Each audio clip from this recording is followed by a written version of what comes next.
Esse título talvez pode ser tirado para bobo ou parecer uma pergunta idiota para alguns.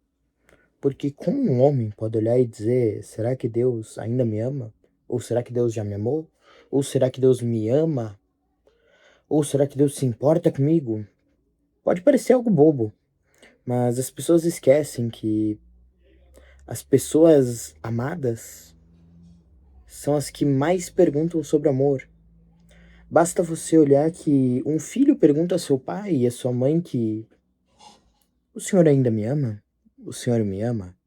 O senhor se importa comigo? Basta olhar que um esposo olha para sua esposa e faz a mesma pergunta. Basta olhar que a esposa olha para sua esposa e faz a mesma pergunta.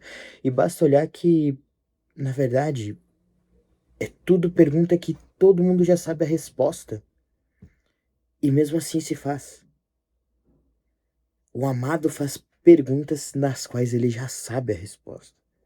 E assim somos nós com o nosso Deus. E assim, é muito doido você parar pra pensar que não é por falta do que está escrito, não é por falta de livros, não é por falta de palavras, não é por falta de vídeos. Pois se você entrar na internet, se você entrar, olhar, ler a Bíblia, se você ler um livro cristão, né, como C.S. Lewis, se você ler qualquer coisa, você vai ter certeza, e você tem absoluta certeza, já tem a resposta de que Deus te ama. Mas, na verdade, não é como se não houvesse a resposta. Não é como se não houvesse avisos, livros e vídeos falando sobre. É sim uma falta de ver os atos concretos do amor. É sim uma falta de ver o amor na sua frente. E aqui entra o ponto principal, porque ele lê tudo isso, ele vê um vídeo de um pastor dizendo que Deus é amor e que Deus o ama, mas ele olha para sua própria vida e ele vê somente desgraça. Ele vê seus projetos caírem, ele vê sua vida se tornando cada vez mais sem cor. Ele vê os pecados encobrindo ele até toda sua face, como se fosse uma água que vai subindo até chegar ao ponto de simplesmente afogá-lo. Ele vê seus vícios o tornarem uma pessoa cada vez mais suja. E ele se pergunta: como é que um Deus que diz amar a mim, permite tudo isso em mim ou faz tudo isso comigo? E é quando a alma se encontra nesse mais completo mar de tristezas e de solidão que a resposta para essa pergunta se torna ainda mais simples. Bom, primeiro eu queria começar trazendo algo que eu gosto de chamar da lei dos extremos. Pois se você olhar para esse mundo que vivemos, quando a gente pega algo gelado ou vai em um local gelado, sentimos frio. Mas quando existe algo muito, muito, muito gelado, sei lá, um cubo de gelo que você pegou na mão e segurou e apertou, se você ficar apertando ele por muito tempo, você não sentirá mais frio, mas a pele começará a queimar. É algo contraditório dizer que algo que seja gelado começa a queimar. O mesmo acontece com a dor. Veja, quando a gente se machuca, sentimos dor. Mas quando a dor é tão forte ao ponto do nosso corpo não suportá-la, o nosso corpo simplesmente se desliga e desmaia e cai no chão. E dessa forma paramos de sentir dor. Quando estamos felizes, sorrimos. Mas quando estamos felizes demais, choramos de felicidade. Olha, quando olhamos algo completamente claro, podemos ver tudo. Mas quando olhamos ao sol, podemos nos cegar. Não conseguimos olhar para ele. E é como se houvesse algo que eu gosto de chamar de lei dos extremos. E a mesma coisa acontece com o amor. Olha, pensa assim comigo. Os simples atos de amor, como presentes, abraços e qualquer coisa que pudéssemos fazer para demonstrar nosso amor ao outro, é semelhante a uma pequena luz que ilumina o caminho que estamos indo. Mas o amor de Deus não é dessa forma. O amor de Deus não é um simples amor de presentes ou beijos. Se o amor dos homens é como uma simples luz ou uma simples lanterna, o amor de Deus é como o sol. O sol ilumina todos os homens, mas se o homem tentar contemplá-lo, se o homem tentar olhar para ele diretamente e tentar entender toda a sua magnitude, o homem se cega. E aí entra num ponto. A gente não consegue compreender isso, entende? Porque é uma magnitude tão grandiosa que nosso cérebro não consegue acompanhar, não consegue entender. E é por isso que muitas vezes nos perguntamos se Deus ainda nos ama. Bom, alguns ateus ou até mesmo cristãos que acabam se perdendo no caminho olham e dizem: como é que um Deus tão bondoso permite que tantas pessoas morram na África, tantas crianças morram na África? Ora, e se essas crianças, na verdade, morreram e foram para o céu?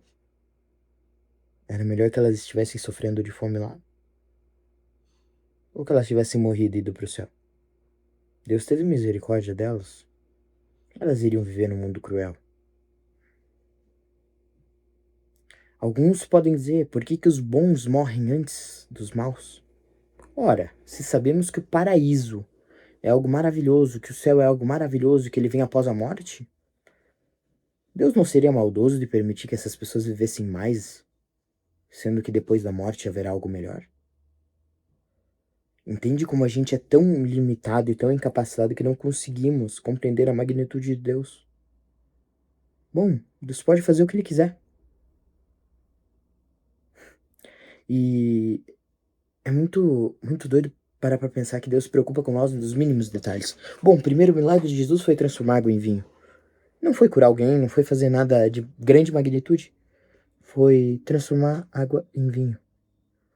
E quando você olha pra isso, você vê que ele se preocupa nos mínimos detalhes. Porque Maria chega pra ele e fala que faltou vinho. Ora, Jesus não era onisciente pra saber disso? Mas Jesus vai lá, se preocupa e transforma água em vinho. É um pequeno cuidado. E conseguimos ver o cuidado de Deus em pequenos atos. Como a coberta quentinha que você dorme à noite. Como a cama macia que você dormiu nessa noite. Como o celular que você está vendo esse vídeo. Como a cadeira que você pode estar sentado agora. Como o salário que você recebeu no início do mês. Como a comida que você comeu hoje. Ela não estava quente? Não estava boa? E por que você não agradeceu? Por que você ainda se pergunta se Deus ainda te ama? Bom, alguns poderão falar de mendigos que não têm o que comer. Mas o mendigo acordou. E aquele homem que morreu no leito de cama, sem ter ouvido falar do Cristo que conhecemos. Será que Deus ainda não te ama? Bom, quando fazemos essa pergunta se Deus ainda nos ama, na verdade devemos perguntar: mas e eu? Eu amo a Deus? Ou eu amo os presentes que eu recebo dele? As bênçãos e a proteção que eu sinto quando estou com ele? As respostas de oração? A certeza? Será que na verdade eu realmente amo Deus? Bom, para pensar. Seus amigos podem te amar porque você é divertido, você é confiável, você é leal. Sua mulher pode te amar porque você é um cara bonito, um cara que provê. Sua mãe te ama porque você é seu filho. Mas e Deus? Deus ama por quem você é. E aí vem uma pergunta, algo escandaloso. Será que o amor é amado? Será que Deus realmente é amado? Ou as pessoas só amam ele pelo que ele pode oferecer? É uma pergunta a se fazer, sabe? Pense o seguinte, é como um marido que dava todos os dias presentes para sua esposa e durante um tempo decide parar de dar, porque percebeu que a sua esposa estaria amando mais os presentes do que ele. Às vezes, Deus está te mantendo nesse limbo, Deus está te mantendo se afogando, para entender que o único que pode salvar você de se afogar é Ele. Porque talvez se Ele te tirar desse mar e te colocar no meio da montanha, você acha que foi por sua própria força, não por Ele. Você pode esquecer daquele que te tirou dali. E Deus às vezes prefere te ver sofrendo do que te perder. E você não notou isso. Deus não pede que você se humilhe. Ele quer que você escolha se humilhar. É essa a questão. E, bom, Deus é o Pai perfeito, que cuida tudo em cada pequeno detalhe.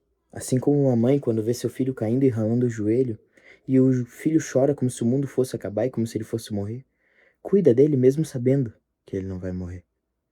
Assim é Deus conosco. Então, eu queria terminar trazendo uma pequena frase. Há uma pequena frase que mexe muito comigo. É um famoso quadro em que tem um homem que olha ao lado, olha para Jesus e diz: Senhor, o quanto você me ama.